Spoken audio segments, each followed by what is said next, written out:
Donc actuellement, pour cette forme qui est sélectionnée, dans la palette aspect, on a un motif, un chameau entouré de transparence qui laisse entre les répétitions du chameau, on voit le dégradé d'en dessous. Vous pouvez modifier le mode de fusion d'un fond sur un autre. Si j'active le fond chameau, en ayant l'objet sélectionné, c'est important, et j'ouvre, eh bien je vois que j'ai l'opacité ici, je clique.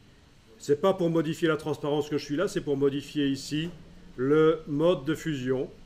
Et là, avec la roulette de la souris, vous pouvez choisir le mode de fusion. C'est un peu comme dans Photoshop. Voilà. Et ça vous donne des choses intéressantes. Les chameaux se mélangent avec le fond derrière, de différentes manières.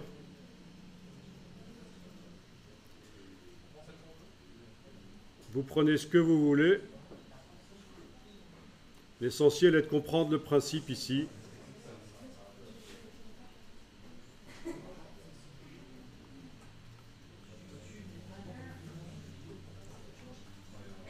Donc en mode luminosité, c'est pas mal parce que ça prend la luminosité du chameau et ça modifie le dégradé d'en dessous. C'est comme dans Photoshop en fait. Ce sont les mêmes calculs qui se font entre les pixels du dessus et les pixels du dessous. Sauf qu'ici, c'est des vecteurs. Bon, ça aussi, c'est pas mal.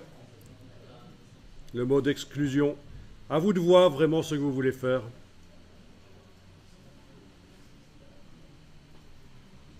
Ça dépend de ce qu'on est en train de faire aussi, évidemment, comme travail. On ne sait pas dire que ce qui est bien.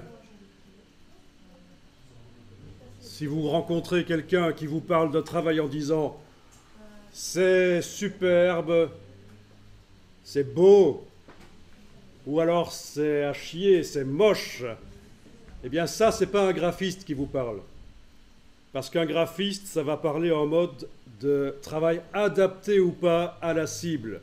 C'est adapté à la cible ou c'est pas adapté à la cible. La cible étant le client.